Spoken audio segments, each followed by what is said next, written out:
ಸ್ವಾಗತ.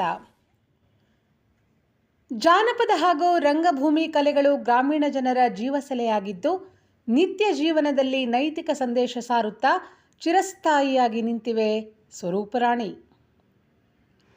ಜಾನಪದ ಕಲೆಗಳು ಹಾಗೂ ರಂಗಗೀತೆಗಳು ನಮ್ಮ ಜೀವನದ ಅವಿಭಾಜ್ಯ ಅಂಗವಾಗಿದ್ದು, ಗ್ರಾಮೀಣ ಪ್ರದೇಶದ ರೈತರ ಜೀವನದ ಚೈತನ್ಯ ಶಕ್ತಿಯಾಗಿವೆ ಎಂದು ಮಹಿಳಾ ಹೋರಾಟಗಾರ್ತಿ, ಸಮಾಜ ಸೇವಕಿ ಹಂಪಾಪುರ ಸ್ವರೂಪರಾಣಿ ಹೇಳಿದರು. ಅವರು ಕೆಆರ್ಪೇಟೆ ಪಟ್ಟಣದ ರಾಮದಾಸ್ ಹೋಟೆಲ್ ಸಭಾಂಗಣದಲ್ಲಿ ಸ್ನೇಹಜೀವಿ ಜಾನಪದ ಗಾಯಕರು ಹಾಗೂ ವಾದ್ಯಗೋಷ್ಠಿ ಕಲಾ ಸಂಘ ಮತ್ತು ಡಾಕ್ಟರ್ ರಾಜ್ಕುಮಾರ್ ಸಾಂಸ್ಕೃತಿಕ ಕಲಾ ಪರಿಷತ್ ಆಶ್ರಯದಲ್ಲಿ ನಡೆದ ರಾಜ್ಯ ಮಟ್ಟದ ರಂಗಗೀತೆ ಗಾಯನ ಸ್ಪರ್ಧೆ ಹಾಗೂ ವಿವಿಧ ಕ್ಷೇತ್ರಗಳಲ್ಲಿ ಸಾಧನೆ ಮಾಡಿದ ಸಾಧಕರಿಗೆ ಆಯೋಜಿಸಿದ್ದ ಸನ್ಮಾನ ಸಮಾರಂಭವನ್ನು ಜ್ಯೋತಿ ಬೆಳಗಿಸಿ ಉದ್ಘಾಟಿಸಿ ಮಾತನಾಡಿದರು. ಚಲನಚಿತ್ರ, ಟಿವಿ ಹಾಗೂ ದೃಶ್ಯ ಮಾಧ್ಯಮಗಳ ಹಾವಳಿಯಿಂದಾಗಿ ಜಾನಪದ ಹಾಗೂ ರಂಗಕಲೆಗಳು ಕಣ್ಮರೆಯಾಗಿ ನೇಪಥ್ಯಕ್ಕೆ ಜಾರುತ್ತಿರುವ ಸಂದರ್ಭದಲ್ಲಿ ಸ್ನೇಹಜೀವಿ ಜಾನಪದ ಗಾಯಕರು ಮತ್ತು ವಾದ್ಯಗೋಷ್ಠಿ ಕಲಾವಿದರು ರಾಜ್ಯ ಮಟ್ಟದ ರಂಗಗೀತೆ ಸ್ಪರ್ಧೆಯನ್ನು ಆಯೋಜಿಸಿ ಜಾನಪದ ಕಲಾವಿದರನ್ನು ಉತ್ತೇಜಿಸಿ ಪ್ರೋತ್ಸಾಹಿಸಿ ನಗದು ಬಹುಮಾನ ಹಾಗೂ ಪ್ರಶಸ್ತಿ ಫಲಕ ನೀಡಿ ಗೌರವಿಸುತ್ತಿರುವುದು ಗ್ರಾಮೀಣ ಭಾಗದ ಜಾನಪದರ ಕಲೆಗೆ ಉತ್ತೇಜನ ನೀಡಿ ಹುರಿದುಂಬಿಸಿದಂತಾಗಿದೆ ಎಂದು ಅಭಿಮಾನದಿಂದ ಹೇಳಿದ ಸ್ವರೂಪರಾಣಿ, ಗ್ರಾಮೀಣ ಪ್ರದೇಶದ ರೈತ ಬಾಂಧವರು ನಮ್ಮ ದೇಸಿ ತಳಿಯ ಹಸುಗಳು ಹಾಗೂ ಸಿದ್ಧಿ, ಮಲೆನಾಡ ಗಿಡ್ಡ, ಗೀರ ಸೇರಿದಂತೆ ಹಳ್ಳಿಕಾರ್ ರಾಸುಗಳನ್ನು ಸಾಕಿ ನಮ್ಮ ನೆಲದ ಪ್ರಾಣಿ ಸಂಕುಲದ ತಳಿಗಳನ್ನು ಸಂರಕ್ಷಣೆ ಮಾಡಲು ಮುಂದಾಗಬೇಕು ಎಂದು ಮನವಿ ಮಾಡಿದ ಅವರು, ದೇಸಿ ತಳಿಯ ಹಸುಗಳ ಹಾಲು ಹಾಗೂ ಗಂಜಲಕ್ಕೆ ಔಷಧೀಯ ಗುಣಗಳಿದ್ದು ರೋಗ ನಿರೋಧಕ ಶಕ್ತಿ ಹೊಂದಿರುವುದರಿಂದ ನಮ್ಮ ನೆಲದ ರಾಸುಗಳ ಸಂರಕ್ಷಣೆಗೆ ಪಣ ತೊಡಬೇಕು ಎಂದು ಕರೆ ನೀಡಿದರು. ಕಾರ್ಯಕ್ರಮದಲ್ಲಿ ಅತಿಥಿಯಾಗಿ ಭಾಗವಹಿಸಿದ್ದ ಮಂಡ್ಯ ಹಾಗೂ ಒಕ್ಕೂಟದ ನಿರ್ದೇಶಕ ಡಾಲು ರವಿ ಮಾತನಾಡಿ, ರಂಗಭೂಮಿ ಕಲೆಗಳ ಉತ್ತೇಜನಕ್ಕೆ ಪ್ರೋತ್ಸಾಹ ನೀಡಿ ರಾಜ್ಯ ಮಟ್ಟದ ರಂಗಗೀತೆ ಸ್ಪರ್ಧೆಯನ್ನು ಆಯೋಜಿಸಿರುವ ಸ್ನೇಹಜೀವಿ ಜಾನಪದ ಗಾಯಕರು ಮತ್ತು ವಾದ್ಯಗೋಷ್ಠಿ ಕಲಾವಿದರ ಸಂಘದ ಸಾಹಸವನ್ನು ಶ್ಲಾಘಿಸುವುದಾಗಿ ತಿಳಿಸಿ, ವಿವಿಧ ಕ್ಷೇತ್ರಗಳಲ್ಲಿ ಸಾಧನೆ ಮಾಡಿದ ಸಾಧಕರನ್ನು ಸನ್ಮಾನಿಸಿ ಗೌರವಿಸಿದರು. ಸಂಘದ ಅಧ್ಯಕ್ಷ ಚೌಡೇನಹಳ್ಳಿ ಪುಟ್ಟರಾಜು ಕಾರ್ಯಕ್ರಮದ ಅಧ್ಯಕ್ಷತೆ ವಹಿಸಿದ್ದರು. ಸಮಾಜ ಸೇವಕ ಶೀಳನೆರೆ ಸಿದ್ದೇಶ್, ಜೈ ಭುವನೇಶ್ವರಿ ರಂಗಕಲಾ ಸಂಘದ ಅಧ್ಯಕ್ಷ ಡಾಕ್ಟರ್ ಕೆಎನ್ ತಮ್ಮಯ್ಯ, ಡಾಕ್ಟರ್ ರಾಮ್ಕುಮಾರ್ ಕಲಾ ಸಂಘದ ಅಧ್ಯಕ್ಷ ದೇವರಾಜು, ರವಿ ಶಿವಕುಮಾರ್, ಕಮಲಾಕ್ಷಿ ನಾಗರಾಜು, ಜಯಶ್ರೀ ಚಿಮ್ಮಲ್, ಚಿಕ್ಕಗಾಡಿನಹಳ್ಳಿ ರೇಣುಕಾ, ಜಯಲಕ್ಷ್ಮಿ, ಸರಸ್ವತಿ, ಸಿದ್ದರಾಜು, ಕಟ್ಟಹಳ್ಳಿ ಲಿಂಗಪ್ಪ, ಹರಿಹರಪುರ ಮಹಾದೇವಗೌಡ ಸೇರಿದಂತೆ ನೂರಾರು ಕಲಾವಿದರು ಹಾಗೂ ಕಲಾಪ್ರೇಮಿಗಳು ಭಾಗವಹಿಸಿದ್ದರು. ವರದಿ ಡಾಕ್ಟರ್ ಕೆಆರ್ ನೀಲಕಂಠ. ಇಲ್ಲ ಅನ್ನೋ ಒಂದು ವಿಷಯವನ್ನು ತಮ್ಮ ಮುಂದೆ ಹೇಳ್ತಾ ತಮ್ಮಯ್ಯ ಸರ್ ಅವರೇ, ನಮ್ಮ ದೇವೇಗೌಡ್ರೆ, ನಮ್ಮ ಜಯರಾಮ, ನಮ್ಮ BSNL ಲಿಂಗಪ್ಪ ಅವರೇ, ನಮ್ಮ ರೈತ ಸಂಘದ ಸ್ನೇಹಿತರೆ ಹಾಗೂ ವೇದಿಕೆ ಮೇಲಿರೋ ಎಲ್ಲ ಆತ್ಮೀಯರೇ, ಎಲ್ಲಕ್ಕಿಂತ ಮಿಗಿಲಾಗಿ ಇಲ್ಲಿ ಬಂದಿರುವಂಥ ನನ್ನ ನೆಚ್ಚಿನ ಅಭಿಮಾನಿಗಳೇ, ನಾನು ನೋಡ್ತಾ ಇದ್ದೆ, ನನ್ನ ಹೆಂಡತಿ ಕ್ಲಾಸ್ಮೇಟಲ್ಲಿ ಕೂತಿದ್ರು, ಎಲ್ಲ ಮುಸಲ್ಮಾನರು, ಅಕ್ಕ ತಂಗಿಯರು, ಇವ್ರು ಯಾಕೆ ಇಷ್ಟೊಂದು ಜನ ಬಂದವ್ರೆ ಅಂತ ನನಗೆ ಇನ್ನೂ ಅರ್ಥ ಆಗಿಲ್ಲ. ಯಾಕೆ ಅರ್ಥ ಆಗಿಲ್ಲ ಅಂದರೆ, ಅಲ್ಲಲ್ಲ ಹೇಳ್ತೀನಿ ಯಾಕೆ ನಾನು ಅದನ್ನ ಇದು ಮಾಡ್ಕೊಂಡೆ ಅಂದರೆ, ನೀವು ಇಷ್ಟು ಜನ ದೇಸಿ ಹಸು ಒಂದು ಕಾರ್ಯಕ್ರಮಕ್ಕೆ ಬಂದಿದ್ದಾರೆ ಅಂತ ಅಂದಾಗ ಆಮೇಲೆ ಗೊತ್ತಾಯ್ತು ನೀವೆಲ್ಲ ಸನ್ಮಾನಿತರು ಅಂತ. ನಿಜವಾಗ್ಲೂ ನಾನು ಮುಸಲ್ಮಾನರು ಬೇರೆ, ಹಿಂದೂಗಳು ಬೇರೆ ಅನ್ನೋ ಪ್ರಶ್ನೆ ನಾನು ಹೇಳ್ತಾ ಇಲ್ಲ. ನಮ್ಮ ಸಿಸ್ಟರ್ಸ್ ಅಷ್ಟೊಂದು ಜನ ಕುಳಿತಿದ್ದಾರೆ ಅಂದರೆ ನನಗೆ ಗಾಬರಿ ಆಯಿತು. ಇಷ್ಟೊಂದು ಜನ ಬಂದಿದ್ರಲ್ಲ, ಇವರೇ ಕಡಿಮೆಯವರೇ, ನಾವು ಏನು ಸಾಧನೆ ಮಾಡಿದ್ದಾರೆ, ಬಾಕ್ಸರ್ಗೆ ಸಾಧನೆ ನಿಮಗೆ ಕೊಡುವಾಗ ಗೊತ್ತಾಗುತ್ತೆ ಏನ್ ಮಾಡಿದ್ದಾರೆ ಅಂತ. ಆಮೇಲೆ ನಮ್ಮ ಫಯಾಜಣ್ಣ, ಅವ್ನು ಸಾಯಂತ ಅವನೇ ಗ್ರಾಮ ಪಂಚಾಯತ್ ಮೆಂಬರು, ಯಾಕೆಂದ್ರೆ ಅಲ್ಲಿ ಯಾವ ಬೀಟ್ ಮಾಡೋದೇ ಇಲ್ಲ. ನಮ್ಮ ಅದು ಬಾಚಳ್ಳಿ ಮೆಂಬರು.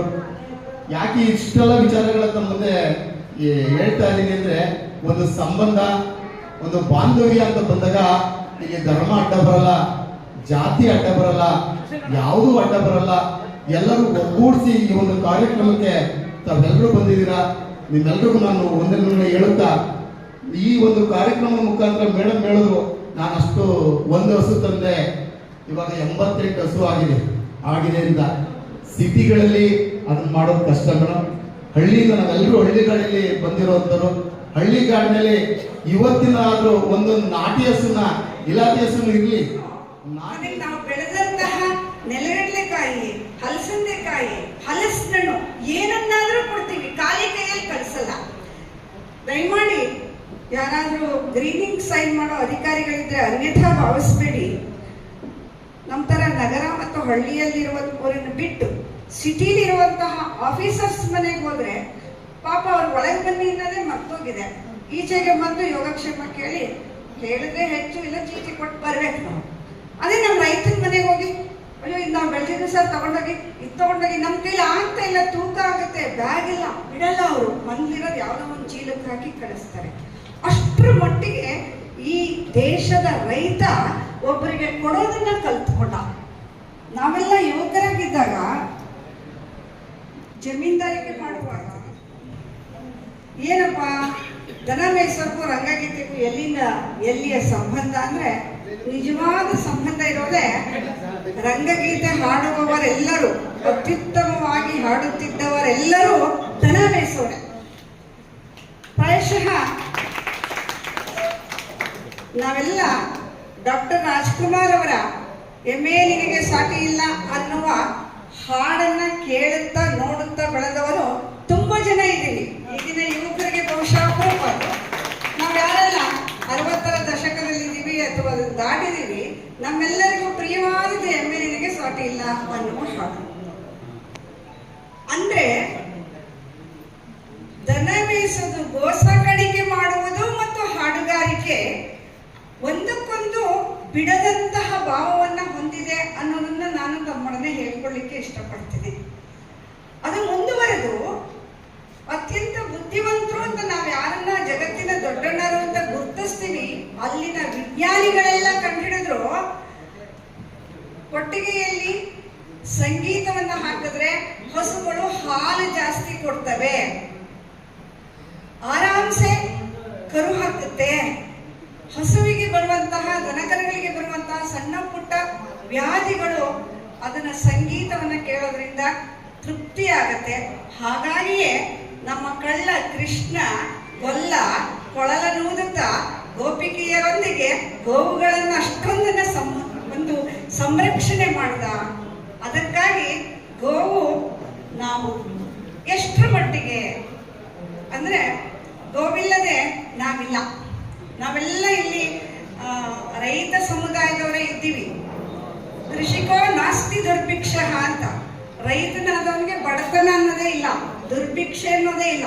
ಯಾಕಂದ್ರೆ ಯಾವುದೇ ರೈತನ ಮನೆಗೆ ಹೋಗ್ಲಿ ಒಂದು ಅಲಿಖಿತ ಸಂವಿಧಾನದಂತೆ ಈ ದೇಶದಲ್ಲಿ ಇತ್ತು. ಅಲ್ಲಿವರೆಗೆ ನಮ್ಮ ದೇಶಕ್ಕೆ ಹೇಳ್ಕೊಳ್ಳುವಂತಹ ಬಡತನ ಇರಲಿಲ್ಲ, ಆದ್ರೆ ಬಡ ದೇಶ ಅಂತ ಕರಿತಿದ್ರು. ಈಗ ನಮ್ಮ ಮುಂದೆ ಹುಟ್ಟಿದ ಮಕ್ಕಳ ಪ್ಯಾಕೇಜ್ ಲಕ್ಷಾನುಗಟ್ಟಲೆ, ಆದರೆ ಯಾರಿಗೂ ಒಂದು ತನ್ನ ಹಾಕಲ್ಲ ಅಥವಾ ಕೈ ಎತ್ತಿ ದಾನ ಧರ್ಮ ಮಾಡಲ್ಲ. ಯಾಕಂದ್ರೆ ದುಡ್ಡು ಬಂತು, ಸಂಸ್ಕಾರ ಹೋಯ್ತು. ಸಂಸ್ಕಾರ ಎಲ್ಲಿದೆ ಅಂದ್ರೆ ಇಂತಹ ಯಾರಲ್ಲಿ ಕಲೆ ಇದೆಯೋ, ಯಾರಲ್ಲಿ ಸಂಗೀತವಿದೆಯೋ, ಯಾರಲ್ಲಿ ಸೃಜನಶೀಲತೆ ಇರುತ್ತೋ, ಯಾರಲ್ಲಿ ಕೃಷಿ ಇರುತ್ತೋ, ಯಾರು ದನಕರುಗಳನ್ನ ಗೋವುಗಳನ್ನ ಸಾಕ್ತಿವೋ ಅಂಥವರಲ್ಲಿ ಮಾತ್ರ ಸಂಸ್ಕಾರ ಇರಕ್ಕೆ ಸಾಧ್ಯ. ಅಂಥವರು ಮಾತ್ರ ಮಾತೆಯರ್ಯಾರು, ಹಿರಿಯರ್ಯಾರು, ಮಕ್ಕಳ್ಯಾರು ಅಂತ ಗುರುತಿಸುವಂತಹ ಸಾಮರ್ಥ್ಯವನ್ನ ಪಡೆಯಲಿಕ್ಕೆ ಸಾಧ್ಯ. ನಂಗೆ ತುಂಬಾ ಹೆಮ್ಮೆ ಆಗತ್ತೆ. ನಾವಿಬ್ರು ಅಣ್ಣ ತಮ್ಮಂದ್ರು. ನಾವು ಕೃಷ್ಣರಾಜನ ನಗರದವರು, ನೀವು ಪೇಟೆಯವರು, ಒಂದೇ ಮನೆಯ ಮಕ್ಕಳು ಅಲ್ವಾ? ನಾಲ್ವಡಿ ಕೃಷ್ಣರಾಜರು ಒಟ್ಟಿಗೆ 2 ನಗರಗಳನ್ನ ಯೋಜನೆ ಮಾಡಿಕೊಂಡದ್ರ ಪರಿಣಾಮ ನಾವಿಬ್ರು ಇಲ್ಲಿ ಸೇರಿದ್ದೀವಿ. ಅಂತಹ ಒಂದು ಭಾವನೆ ನಮ್ಮೆಲ್ಲರಲ್ಲಿ ಒಡನಾಡ್ತಾ ಇದೆ ಅನ್ನೋ ಕಾರಣಕ್ಕಾಗಿ ತಾವೆಲ್ಲ ನನ್ನನ್ನು ಇಲ್ಲಿಗೆ ಕರೆಸ್ಕೊಂಡಿದ್ದೀರಿ. ಸಂಕ್ಷಿಪ್ತವಾಗಿ ಒಂದು 2-3 ನಿಮಿಷದಲ್ಲಿ ನಮ್ಮ ಗೋಶಾಲೆಯನ್ನು ತಮಗೆ ಪರಿಚಯಿಸ್ತೀನಿ. ನಾವು ಗೋಶಾಲೆಯನ್ನು ನಡೆಸ್ತಾ ಇದ್ದೀವಿ. ದೇಸಿ ಹಸು ಅಂದ್ರೆ ನಾಡ ಹಸು ಅಂತ ಏನ್ ಕರಿತೀವಿ, ನಾಡ್ದನ ಅಂತ ಹೇಳಿ.